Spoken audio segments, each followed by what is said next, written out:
money. We think about it pretty much constantly, right? We work for it, we spend it, we try to save it. It's just always there. But have you ever really, truly stopped to ask what it is? Well, in this explainer, we're going to pull back the curtain on this everyday mystery. I mean, when you really stop and look at it, what are we talking about? It's just bits of paper, little metal discs, or these days, just pixels on a screen. So how on earth did these simple things come to have such a huge hold on our lives? What's the secret sauce that gives them the value we all just agree on?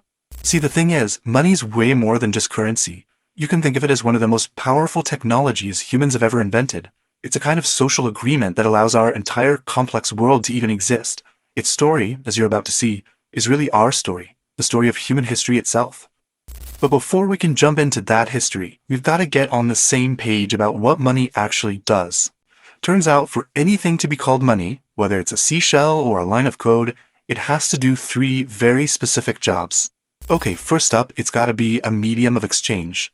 This is a fancy way of saying it solves the biggest headache of bartering, what economists call the double coincidence of wants. You know, you don't have to find someone who has the bread you want, and also happens to want the chickens you've got. Money is that common middleman that everybody accepts. Alright, number two, it needs to be a unit of account. This just means it gives us all a common language for value. A car isn't priced in, hundreds of chickens or thousands of bananas. We can just say it costs $20,000. Money is the universal yardstick we use to measure value. And third, it has to be a store of value. I mean, think about it. You can't save fish or corn for a year, right? They'll rot. Whatever we use as money needs to hold its value pretty reliably over time, so you can save up your work and spend it later. It basically lets you move your purchasing power through time. So to do those three jobs well, anything we use as money needs to have these 6 key features. It's got to be durable, it can't fall apart. It needs to be portable, easy to carry around. Divisible, so you can make change. Uniform, meaning $1 is the same as any other dollar. It needs to have a limited supply, so it stays valuable. And the big one, maybe the most important of all, it has to be acceptable. We all have to agree to take it. Okay, so now that we know the rules of the game, let's take that journey back in time and see how this whole thing evolved. It's a trip that starts with some pretty basic stuff and leads right to the money in your bank account today. For, thousands and thousands of years, we just bartered. Then people started using commodity money, things that were useful in their own right, like salt or cattle. The first really big breakthrough came around the 7th century BC with the invention of coins. And from there, it took a long time for the next huge leap, which was paper money, first showing up in China and then much later in Europe. So the famous Greek historian Herodotus, he actually points the finger at the Lydians who lived in modern-day Turkey for inventing coinage. But what they really did, well, that's often misunderstood. And it actually tells us something really surprising about where money gets its value. So, you probably think the stamp on those first coins was like a seal of approval, right? Guaranteeing how much gold or silver was in there. But modern analysis shows that's just not true. These coins were made from a natural mix of gold and silver, and the amounts were all over the place. So what was the stamp for? It wasn't about the metal. It was the king, the state, basically saying, hey, listen up, we say this coin is worth this much. And that was the very first hint that maybe, just maybe, money's value comes from a trusted authority and not just what it's made of. Now, for a long, long time after that, that whole idea of value by decree kind of took a back seat. Instead, money was tied to something real, something physical, most famously, gold. But then, in the 20th century, something huge happened that completely changed the game. Forever. This was the age of what we call representative money. That piece of paper in your pocket wasn't the actual money, it was more like a receipt. A promise that you could walk into a bank at any time and trade that note for a specific amount of real, physical gold.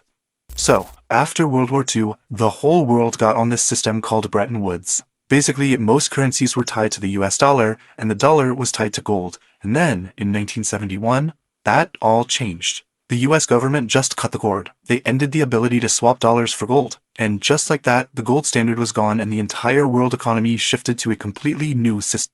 And that brings us to the system we have today, which is based on something called fiat money. The word fiat is Latin. It means let it be done.